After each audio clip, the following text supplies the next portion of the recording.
10 years ago, in the midst of a cold, relentless rain, a single mother opened her arms wide and took in 10 abandoned black children. Despite being poor and facing discrimination, she poured all her love into raising them to become strong, independent individuals. But as time passed, the children grew up, left her side, and drifted away, leaving behind an elderly woman in her old house without a word of contact. Now, Mrs. Eleanor has only a few months to live, spending her days sitting by the window, clutching an old photograph, wondering, do they still remember me? However, fate wasn't done yet. A lost letter, a desperate search, and a miracle that happens at the very last moment. Will the 10 children return before it's too late? Stay until the end to feel the full depth of this emotional story. Don't forget to hit subscribe so you never miss a meaningful story. Thank you for always being with us. The torrential rain poured down on the small town one cold winter night. The sky was pitch black, and the gusting winds whipped through the streets, carrying with them yellowing leaves swirling in the air. Outside an old orphanage on the outskirts, 10 children huddled under a narrow awning, shivering in their tattered clothes, their confused eyes fixed on the tightly shut door. Their tiny hands clutched one another in an attempt to find warmth against the freezing cold, but the chill crept into every inch of their bodies. The dim streetlights cast faint shadows over their rain-soaked faces as tears mingled with the raindrops running down their gaunt cheeks. They had been standing there for an hour, waiting for a miracle, hoping that door would open, but all they were met with was the cold silence, as if the world had turned its back on them entirely. In the midst of the relentless rain, a woman stood not far away, observing everything. Mrs. Eleanor Harper, drenched in her old, waterlogged coat, her platinum hair clinging to her face that had clearly been marked by the passage of time, gripped her umbrella tightly without a care for herself.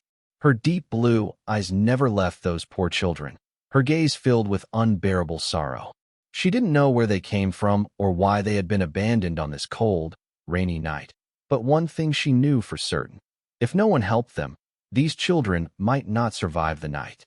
A cold gust of wind swept by, and the smallest girl in the group suddenly collapsed.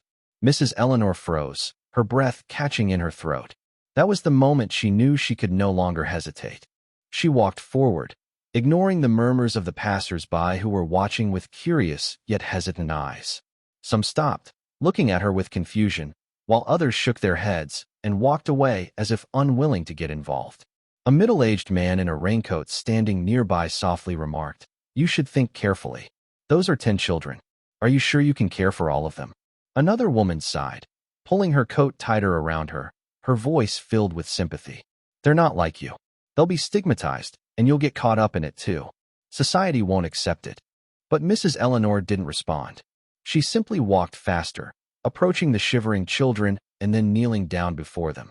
The children looked up at her with panicked eyes, a mix of fear and hope in their gazes. A boy around 8 years old, his big eyes filled with caution, took a small step back, as if not daring to believe what was happening. "You don't have to be afraid." Mrs. Eleanor's gentle voice cut through the sound of the relentless rain. "I'll take you home." A long silence followed. The children didn't know whether to believe her. Over the years, they had become so accustomed to being abandoned, used to the looks of disdain and the cold words. But there was something in this woman's eyes, a warmth and kindness they had never seen before. The smallest girl timidly grabbed her hand, even though her tiny fingers were freezing from the rain.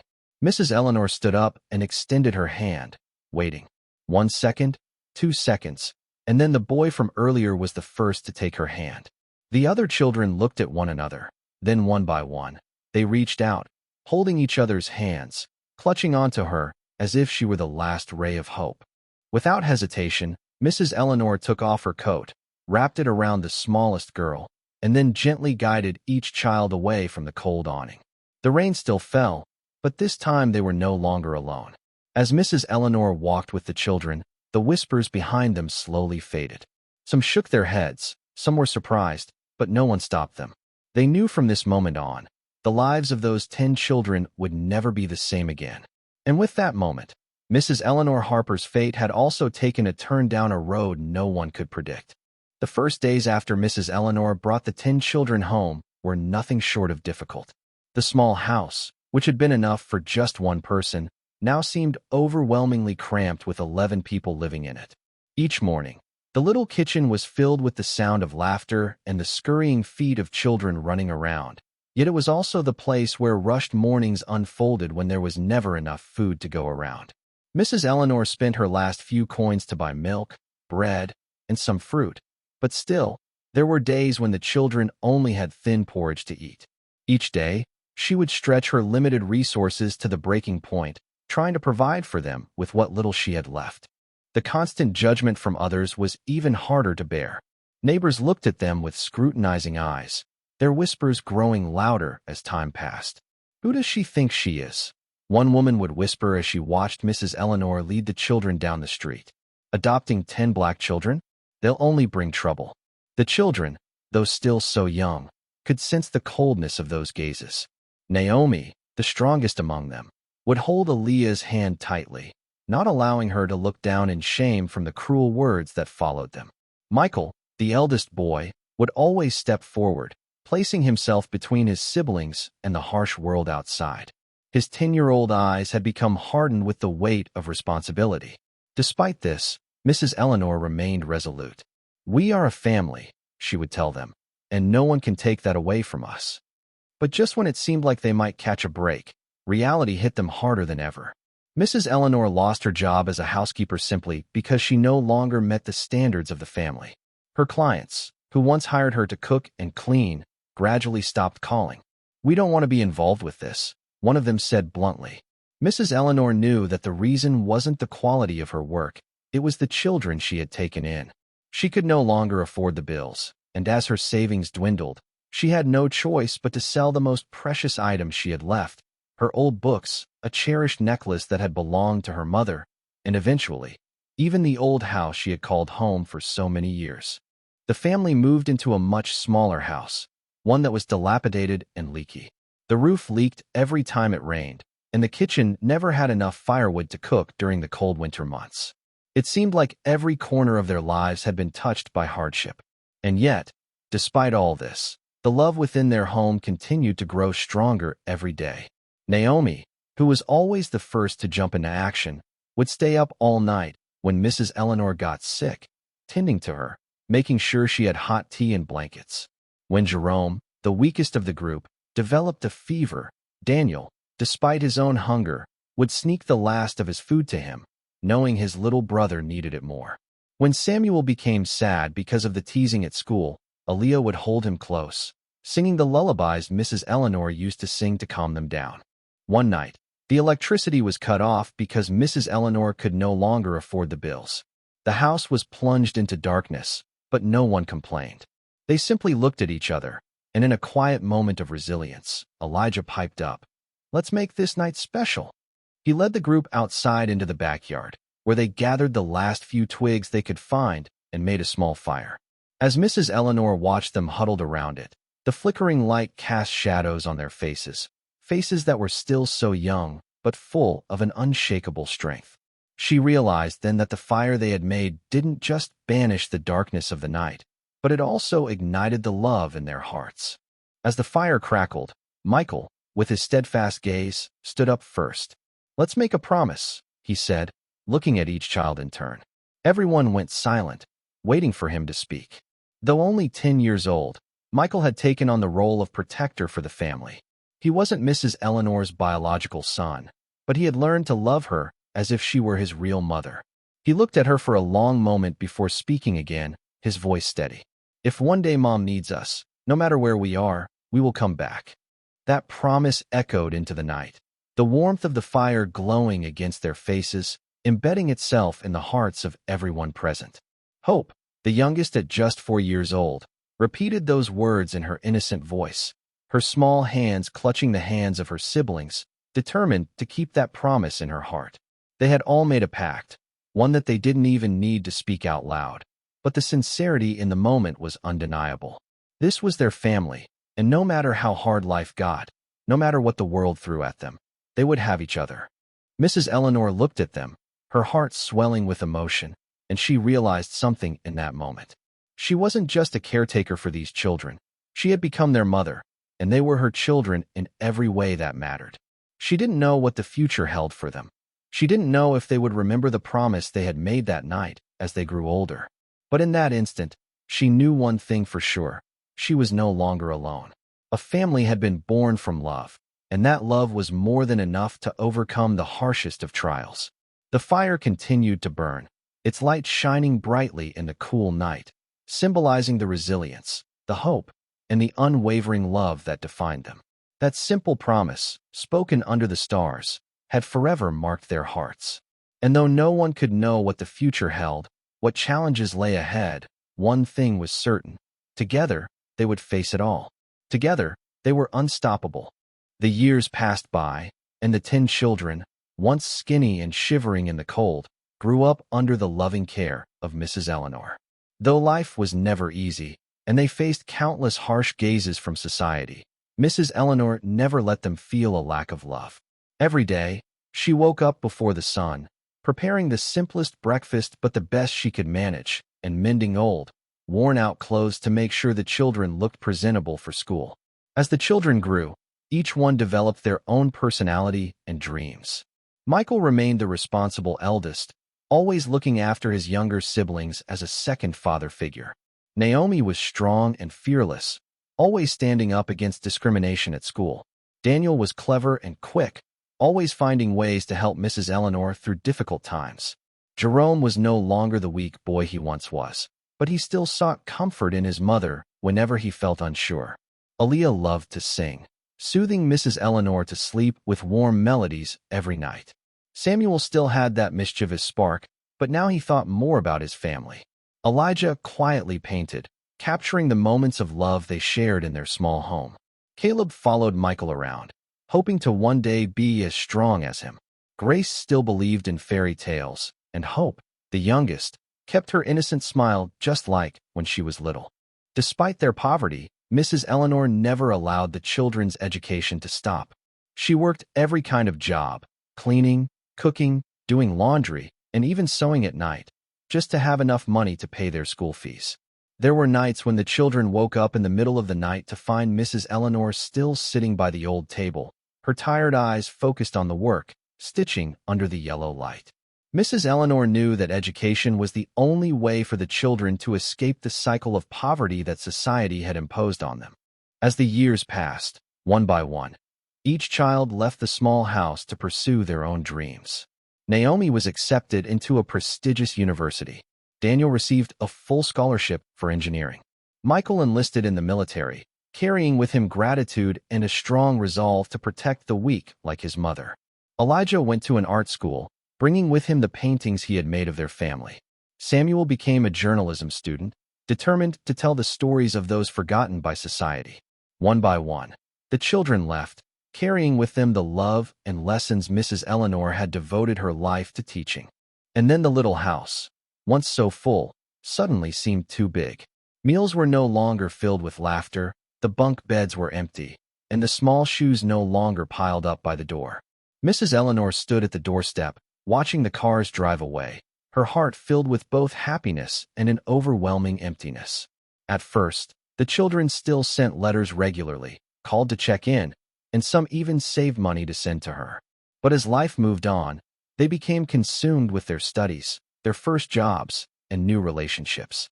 The calls grew less frequent, the letters became shorter, and eventually, they stopped coming altogether. Mrs. Eleanor's small house, once filled with laughter, now echoed with silence. The long dining table now only had one seat. The rocking chair on the front porch swayed gently every evening under the setting sun, as if waiting for something. 10 years ago, she had given them a home, but now, who would be there for her? She didn't blame them. She knew the children had grown, that they had their own paths to follow. She had always said, "You don't owe me anything. All I want is for you to live well." But deep inside, whenever a light breeze would drift through the window, or when she saw the empty chair in the backyard, the place they once sat together around the crackling fire, she would quietly wonder, do they still remember the promise they made so many years ago? The morning sunlight, gentle and golden, slipped through the narrow gaps in the window shutters, casting long, thin rays across the small grocery store. Inside, the air smelled of fresh produce and the familiar scent of dust, and aged wood. Mrs. Eleanor, her hands now slower and less steady than they had once been, carefully arranged cartons of milk on the top shelf, her movements deliberate and slow. The shop was silent except for the rhythmic ticking of the old clock on the wall, the sound seemingly marking the passage of time in the stillness. Despite her age, despite the strain in her joints and the heaviness in her bones, Mrs. Eleanor continued to work part-time at the store, earning just enough to scrape by, as she had done for years. She had long since grown accustomed to doing everything herself, managing the bills, the chores, and the small household with only her own hands. The loneliness, too, had become something familiar, like the quiet ticking of the clock. She had raised 10 children, given them everything she had, but they were all gone now, following their own paths, leaving her in a house too empty, too quiet for her to bear. And yet, she never complained. She worked tirelessly, even when her body grew tired, because it had always been just her, always just her. That morning, a slight dizziness swept over her as she bent down to pick up a fallen carton. It was subtle at first, but it grew stronger as she straightened up. A sudden, sharp pain shot through her back, followed by an unbearable tightness in her chest. Her vision blurred, and her head spun uncontrollably. Everything around her, once so clear and solid, became an indistinct swirl of shapes and shadows. The world seemed to tilt as if she were falling, but there was no ground beneath her to catch her. The sounds in the room faded to nothing, replaced by the rush of her own heartbeat pounding loudly in her ears. She tried to steady herself, to reach for something, but her hands seemed to fail her. The last thing she remembered before everything went black was the sound of her own breath, quick and shallow, then complete silence. A voice called her name in the distance, faint and distant but familiar. A hand gently shook her shoulder, and the rush of an ambulance siren pierced through the haze. Slowly, Mrs. Eleanor opened her eyes. The bright, sterile light of the hospital room made her squint. The cool, clinical smell of antiseptic filled her senses, and for a moment, she couldn't remember where she was. The soft murmur of voices, the shuffle of feet, all blended together, muffled by the dizziness that still clouded her mind. A nurse stood by her bedside, her face kind but strained, her hands resting on the edge of the bed. "You're awake now, Mrs. Harper," she said, her voice gentle, yet carrying an undertone of gravity. "The doctor will be in shortly." A few moments later, a man in a white coat entered the room, carrying a folder with Mrs. Eleanor's name printed on the front. He paused at the foot of her bed, flipping through the papers with the faintest hesitation in his gaze. His voice was calm, but it carried an edge of something more, something that didn't need to be said aloud but was understood nonetheless. "Mrs. Harper, we've run some tests," he began, his words measured, deliberate. "I'm afraid I have bad news. You have advanced stage cancer. It's likely you only have a few months left to live." There was no gasp of shock, no outburst of panic. Mrs. Eleanor's expression remained calm, her features still, as though the words were not a surprise. She simply nodded, her lips curving into a soft, sad smile that spoke of acceptance, not fear. It wasn't the first time she had heard such news. In a life full of struggle and sacrifice, this final challenge felt almost expected, something she had known would come for her eventually. Perhaps it had been written in the years she had spent giving all she had, expecting nothing in return. She had lived her life without regrets, knowing that her purpose had always been clear: to love, to give, and to care for those who needed her. She didn't ask any further questions, not about treatment, not about time. There was no need. Instead, her gaze drifted slowly to the window, where the bright sky outside looked the same as it had when she was young. The clouds were high, the sun shining brightly, as if the world hadn't changed, as if the past years hadn't passed by in a blur of faces and memories. The image reminded her of when she had first brought the 10 children into her home, those small, fragile souls that had come to her from the rain and the cold, and how for a time, their laughter had filled the walls of the house. But now she was alone. There was no one at her side, no one to hold her hand, no one to ask if she was in pain. The house that had once been full of life and noise now stood empty. No more running feet, no more voices calling out her name. The echoes of their laughter had long since faded into the past. Where were the children she had raised, the children she had given everything to. The thought was too much to bear, yet it lingered in her mind. She had always known that life would take them away from her, that they would grow and change as all children do. She had always known she would be left behind, a solitary figure in the quiet of a home that had once been so full. And still, there was a part of her that hoped, that believed they would return to her, even just once, to show her that they remembered the love she had given them. Slowly, she closed her eyes, the weight of the years and the pain finally settling into her bones. She took a deep breath, as if gathering strength from the air around her. Life was ending, and she had never feared death. She had seen enough of it, had faced enough struggles in her time to know that it was inevitable. But there was one thing she feared more than anything else, that she would fade from memory, that no one would remember her, as though she had never existed. She had given everything she had to the children she loved, raised them with all the care she had in her heart. But now, as her time grew shorter, she wondered, would they remember her? Would they ever know how much she had loved them? Or would she simply become another forgotten name in the long list of lives that had come and gone? The tears came then, not from fear, but from the overwhelming sadness of knowing that she had done everything she could, and yet in the end, she might be forgotten, that no one would be there to hold her hand, to remember her the way she had always remembered them. She had been a mother, a guide, a protector, and yet as the years passed, it seemed that even the strongest love might eventually fade into nothingness. But for a moment, she held on to the thought that maybe, just maybe, they would remember. Maybe in the quiet of their own lives, in the moments when they looked back on the love they had received, they would think of her. And in that thought, she found a small comfort, a quiet, fleeting peace that told her that even if only for a moment, she had mattered. She had been loved.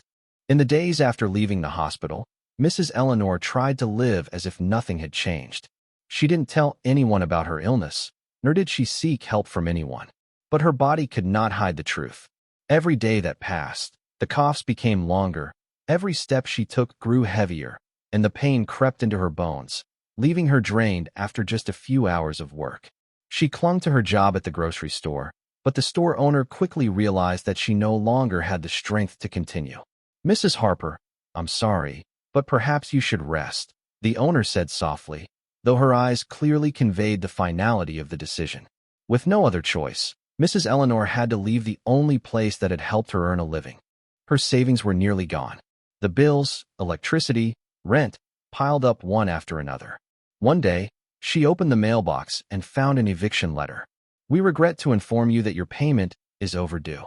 Please vacate the apartment within 7 days." Mrs. Eleanor sat silently on the chair, her fingers trembling as she gripped the letter. But she did not cry, nor did she beg. On her last day in the apartment, she spent the entire afternoon cleaning up what little was left. There wasn't much: a few old clothes, a chipped porcelain teacup, and a small wooden box she had kept for the past 10 years. When she opened it, a photograph fell out. It was an old photo of her with the 10 children gathered around a campfire, their faces glowing with joy, their eyes sparkling with happiness, trust, and the promise made years ago. "If one day Mom needs us, no matter where we are, we will come back."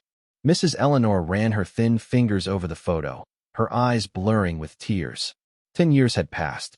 Did that promise still hold, or had it been forgotten over time? With nowhere to go, she began to wander the familiar streets, the ones that held so many memories of her family. Every road, every corner reminded her of the children she had once raised. The coffee shop on the corner where Naomi had dreamed of owning one day. The little park where Hope had run after her, clutching her hand in fear of getting lost. The old house now occupied by strangers, its windows lit up, but no one inside calling her mom. That night, the rain came pouring down. The cold winds swept through the streets, scattering dry leaves in the dim streetlight. Mrs. Eleanor slowly walked to a small, old park, the place where the children used to play. Exhausted, she sat on a worn-out wooden bench, clutching the photograph tightly to her chest, as if it were the only thing of value she had left. The cold rain soaked through her thin coat, but she no longer had the strength to stand up and find shelter. A long cough racked her body, making her shiver uncontrollably, but she remained there, eyes still fixed on the photo, as if hoping that if she stared long enough, the children would appear again, running to her and embracing her as they once did. But all the park held was darkness and silence. No one knew she was there. No one called her name. No one held her hand as she had done for those 10 children. In that moment, she realized that she was truly all alone. The rain from the night before left behind streaks of water splattered across the pavement, and the sky was heavy and gray, as though it too shared the sorrow that weighed down on Mrs. Eleanor. She sat in a secluded corner of the park, her back resting against an old wooden bench, her eyes vacant as she stared into the distance. In her hand, the old photograph was still clutched tightly, but her fingers no longer had the strength to grasp it as they had the night before. All morning, she hadn't spoken to anyone, hadn't gone anywhere, nor did she know where she would go. The cold crept through her bones, and the coughing fits became so long and harsh that she couldn't suppress them anymore. How long had it been since she had spoken to anyone?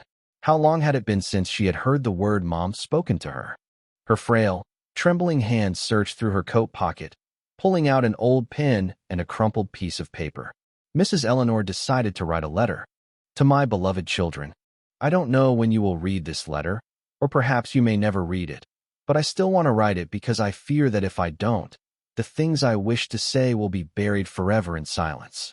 10 years ago, I brought you home when you were so small, those little ones shivering in the cold rain. I remember every moment with you, the simple meals filled with laughter, the days we weathered together, and that night by the campfire when you promised me, if one day Mom needs us, no matter where we are, we will come back. I never expected anything in return. I only hoped your lives would be better. I am so proud to see you all grow up and leave our little home to chase your dreams. But you know, even though I never said it, every single day I still waited for something. I waited for a letter, a phone call, a moment to hear your voices. But life, I suppose, has carried you far away, and now I too am leaving. I bear no grudges. I just want you to know that no matter where you are, no matter when, I will love you as much as I did the first day. If I can, I hope that we will meet again, even if just once more. Love, Mom Eleanor. Mrs. Eleanor put down the pen, letting out a long, shaky breath.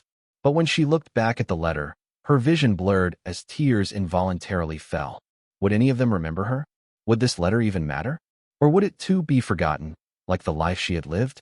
She carefully folded the letter, intending to tuck it into her coat pocket, planning to find a way to send it the next day. But just then, an unexpected gust of wind swept through. The letter fluttered from her hand, soaring through the air like a small bird searching for its nest. She reached out instinctively, but her body was too weak, her legs too frail to stand and chase after it. She could only watch as the letter was carried by the wind, spinning in the air, drifting further away from her reach. Not far away, a middle-aged man was walking slowly on the sidewalk. The wind blew the letter toward his feet, causing him to stop. He bent down, and seeing the paper soaked with rain, he picked it up.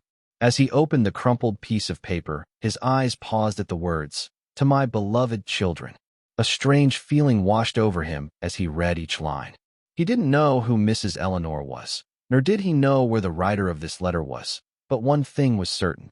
This was no ordinary letter. And it was in that moment that fate began to shift. The sky was overcast, signaling that a storm was approaching. On the bustling sidewalk of the city, a middle-aged man walked slowly, still holding tightly the water-soaked letter he had just picked up. The ink on the paper was smeared from the rain, but the words were still clear enough to read. He read the letter over and over, feeling a lump rise in his throat. A woman had spent her life raising 10 children who weren't her own, only to face death alone in the end. For some reason, this letter tugged at his heart, leaving him in a painful, helpless place. The story was too heartbreaking, too unfair.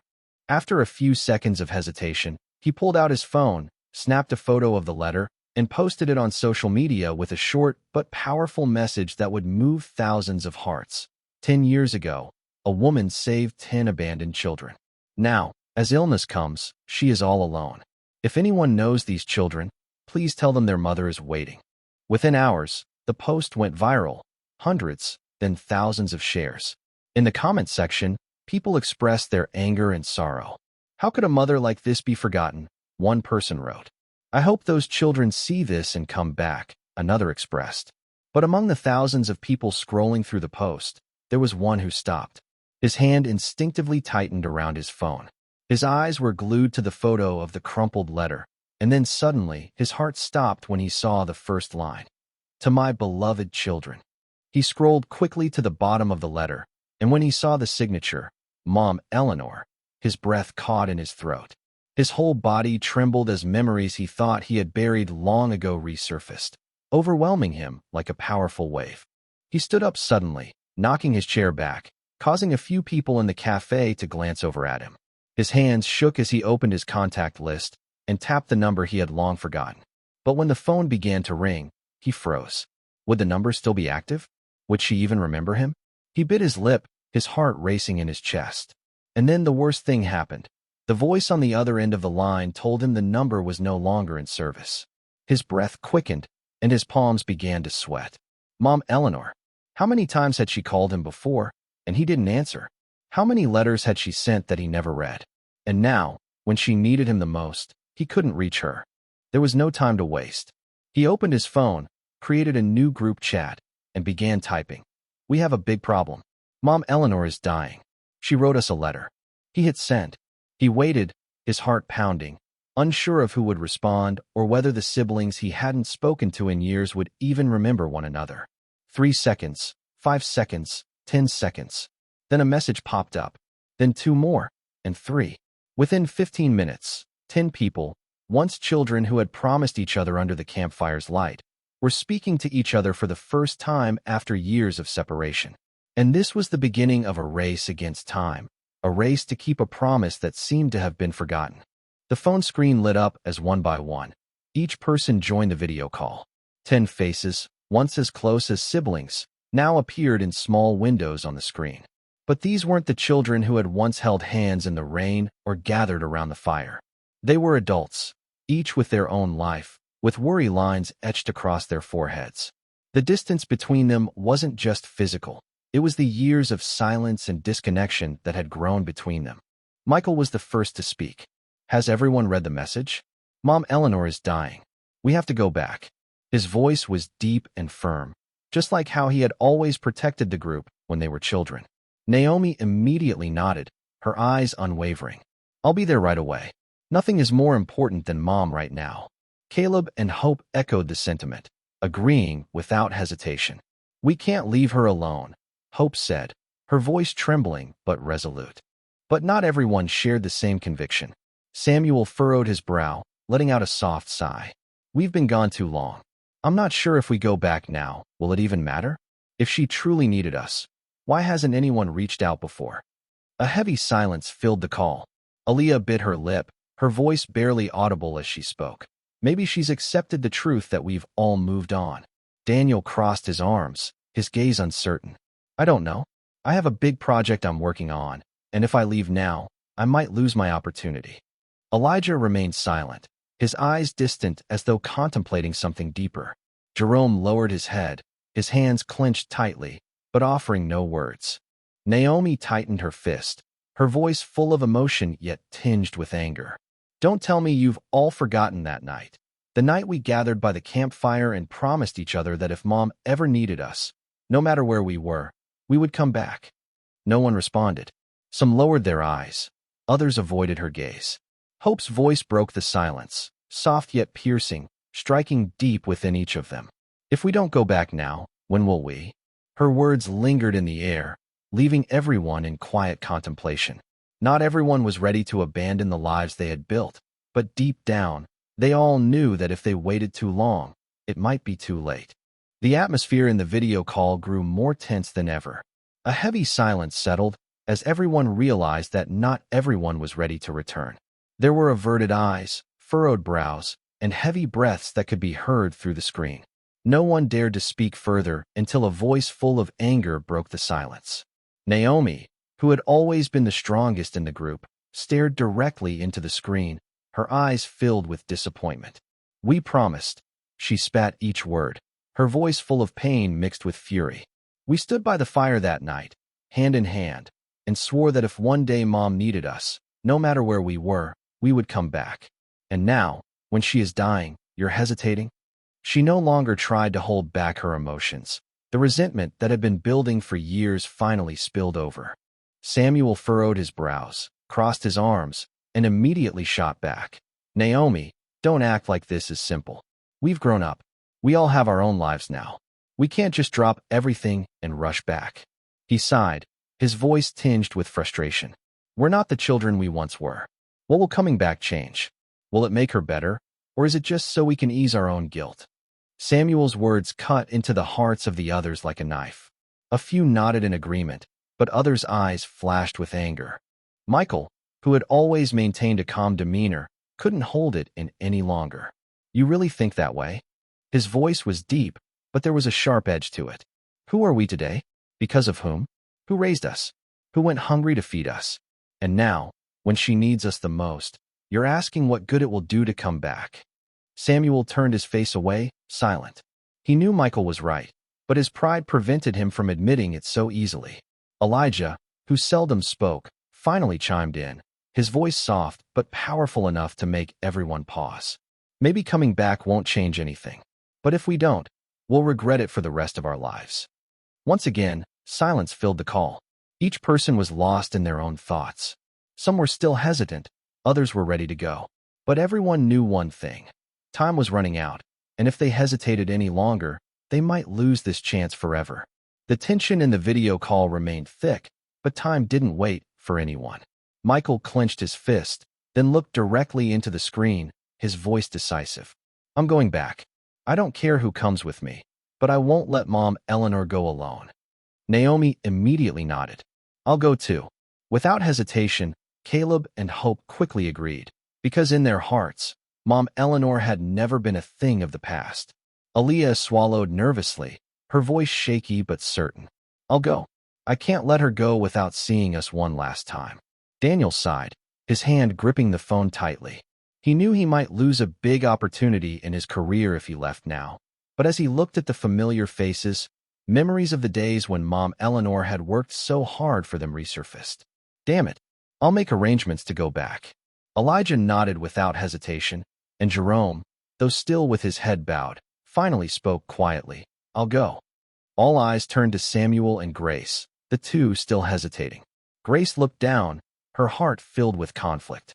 She had tried so hard to escape her past, to build the life she had now, but Elijah's question echoed in her mind. If I don't go back, will I regret it? 1 second, 2 seconds. Then she sighed, closed her eyes. I'll go. Only Samuel remained. His face was still firm, but his eyes betrayed his inner turmoil. On one side, there was his career, the life he had fought so hard to build. On the other, the woman who had gone hungry to raise him. The silence stretched on, and everyone waited. Finally, he let out a long breath, his hand clenched tightly. Fine, I'll go. 10 people. They had all decided. They didn't know if they would make it in time, but they knew one thing. If they didn't go now, they would never be able to forgive themselves. No one spoke another word, but everyone understood that this journey would not just be a trip, it would be a fateful meeting to mend the mistakes of the past. The plane touched down in the city under the pale glow of the setting sun. As each person stepped out of the airport, they realized that this was no longer their home. 10 years had passed, and the streets had changed. The alleys they once knew now felt unfamiliar. But more importantly, no one knew where Mrs. Eleanor was. Michael called the old phone number, but there was no answer. Naomi searched through her contacts, but the last message she had sent to Mom Eleanor was from many years ago. Hope tried calling the local healthcare center, but there was no listing under Eleanor Harper's name. Had they arrived too late? Or was she still somewhere out there, waiting for a miracle? No one had the answer, but no one was willing to stop. Michael suggested splitting into groups, with each person covering a different area to search for any clue. Naomi and Daniel headed to the neighborhood where she had once lived, knocking on doors, asking the old neighbors. Some remembered her, but the information they had was fragmented at best. She lost her house a few months ago, a middle-aged man said, his voice filled with regret. I think she moved into a smaller apartment, but she didn't stay there long. No one knew exactly where she had gone. Meanwhile, Hope and Grace went to the nearest hospital, hoping that if Mrs. Eleanor had been sick, she might have been admitted somewhere. They spoke with the nurses, searched through patient lists, but still found nothing. Hope bit her lip, struggling to contain the growing anxiety in her chest. Maybe she went to a homeless shelter, Grace whispered. If she doesn't have a home anymore, she might be staying at one of those places. Samuel and Elijah drove through various streets, searching areas where homeless people often gathered. They asked the wandering strangers, describing Mrs. Eleanor, but most just shook their heads. Finally, an old man with silver hair, curled up on the side of the road, looked up when he heard Mrs. Eleanor's name. I remember seeing an old woman with silver hair and very sad eyes, he said slowly, his voice rough. She used to sit in the southern park on cold nights. Samuel's heart skipped a beat. Are you sure? The old man nodded. I don't know if she's still there, but if you really want to find her, I suggest you go now. It's going to get cold tonight. The words hit like a warning bell. If they didn't get there in time, Mrs. Eleanor might not be there anymore. No one said anything further, but they all understood that this search had entered its critical stage. They had left Mom Eleanor alone for 10 years. They couldn't lose her again. The night descended, and the city slowly sank into silence, only the streetlights casting faint reflections on the wet pavement. On a quiet street, Michael and Samuel stopped by a group of homeless people, their breaths heavy after hours of fruitless searching. We're looking for an older woman, silver hair.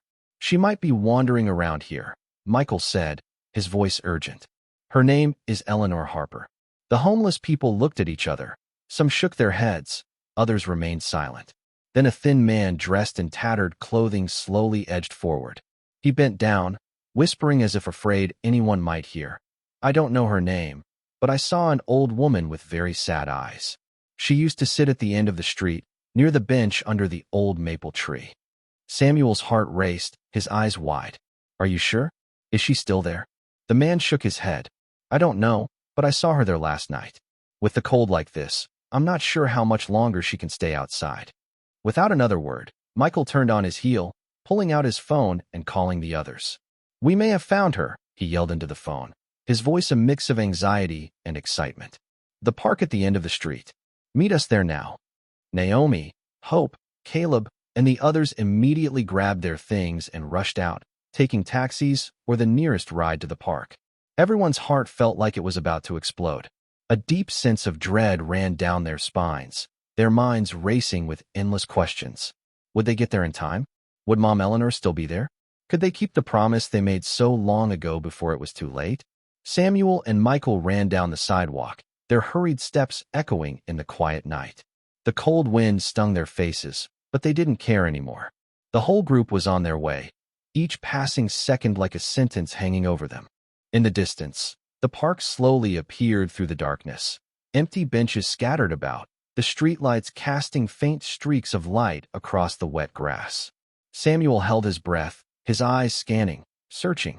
Then, under the old maple tree, on an old bench, a small figure sat huddled in a thin coat. Oh my God, Hope whispered, tears threatening to spill. There, sitting alone, was Mrs. Eleanor, her head slightly bowed, her frail hands clutching an old photograph to her chest. The cold wind swept through her tangled silver hair, her frail form looking smaller than ever, as if one more gust of wind could carry her away. They rushed towards her, none of them thinking anymore. And in that moment, a reunion full of tears, pain, and love was about to unfold after 10 years of separation. Under the pale yellow lights of the park, the cold winds continued to blow, but no one felt the chill anymore. All that remained was one image, a frail old woman, her silver hair tangled, huddled on an old bench, clutching a faded photograph to her chest. Hope was the first to run up, her small feet now grown, but her heart still as innocent as the child she once was. She knelt down, trembling as she took Mrs. Eleanor's cold, lifeless hands into hers, her voice choked with tears. Mom, it's us. We're back, Mom. Mrs. Eleanor flinched slightly, her eyes blurred by the passage of time, slowly opening. In that moment, she thought she was dreaming, as if the children she had loved were now nothing more than shadows of the past. But then, when her gaze met Hope's face, when she saw the tears streaming down the faces of her children, the truth hit her like a wave, washing away all the pain and loneliness she had endured for all these years. Naomi, Michael, Caleb, Aaliyah, Jerome, Everyone knelt beside her, unable to control their emotions anymore. "We're sorry, Mom. We were wrong. We left you alone for so many years." Daniel bowed his head, his voice trembling, his hand gripping the frail arm of Mrs. Eleanor tightly. Elijah gently touched her silver hair, as if wanting to be sure that she was still here, still with them, and hadn't truly left them forever. Mrs. Eleanor cried. The tears she had held back for so many years now poured out, flooding her like a dam breaking. She reached out shakily, touching each familiar face, each child she thought she had lost forever. "You, are you real? I'm not dreaming, am I?" Her voice was weak, but it held all the longing her heart had ever wished for. Hope squeezed her hand tightly, nodding repeatedly, tears falling onto the wrinkled hand she held. "Mom, you're not dreaming. We're here. We'll never leave you again." But what Mrs. Eleanor didn't know was this was only the beginning. She had no idea that these children had brought with them something extraordinary, a gift that would leave the world speechless, a miracle she had never dared to dream of. Mrs. Eleanor still couldn't believe her eyes. The 10 children she had once cradled, the ones she had dedicated her entire life to raising, were now kneeling before her, tears streaming down their faces, faces that had grown up so much. The pain in her chest seemed to disappear, and the loneliness that had lasted for so many years was now filled with tight hugs and choked sobs. But little did she know, this was not the biggest surprise her children had prepared for her. Naomi took a deep breath, trying to hold back her emotions. She gently took Mrs. Eleanor's hand and said softly, "Mom, we didn't just come back to see you one last time. We came back to right our wrongs, to let you know that you were never forgotten." Daniel nodded, pulling an envelope from his pocket, inside of which was a photograph. Slowly, he placed it into Mrs. Eleanor's hands. "Mom, this is what we want to give you, and to other children like us, just as we were many years ago." Mrs. Eleanor looked at the photo, her hands trembling as she held it. Before her was the image of a large, well-maintained building with a big sign hanging at the entrance. Eleanor Harper Children's Home, a home of love. She blinked, her heart seeming to stop. She looked up at her children, her face stunned, unable to speak. Aaliyah wiped away her tears, her voice soft but resolute. "You saved us, Mom. Now it's our turn to save other children." Jerome nodded gently, continuing, "We've worked, raised funds, and called on people who believe in love, just like you do. And now, hundreds of orphan children will have a home named after you." Tears fell from Mrs. Eleanor's eyes again, but this time they weren't filled with pain or regret.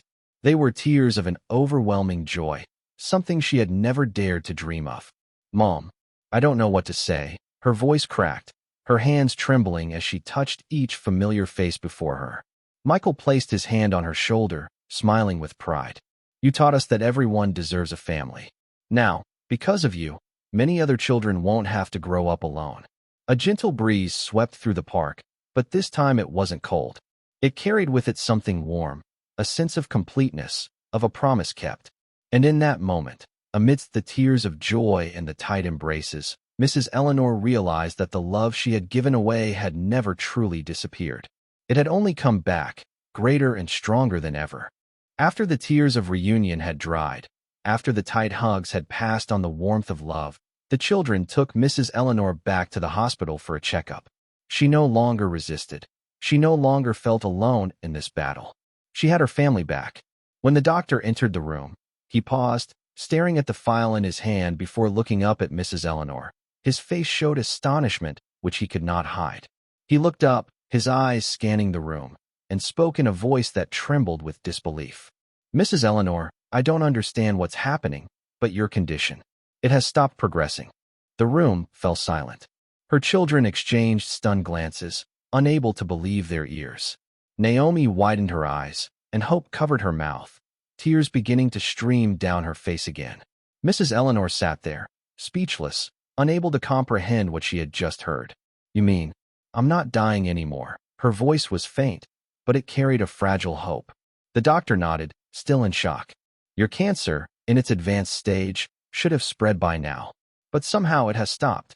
There's no scientific explanation that makes sense, but we know that the mind and spirit can have a profound effect on the body." He looked around at the faces filled with love in the room, then smiled softly. I think it was love that saved you. Samuel let out a laugh, shaking his head in disbelief. Mom, do you see this?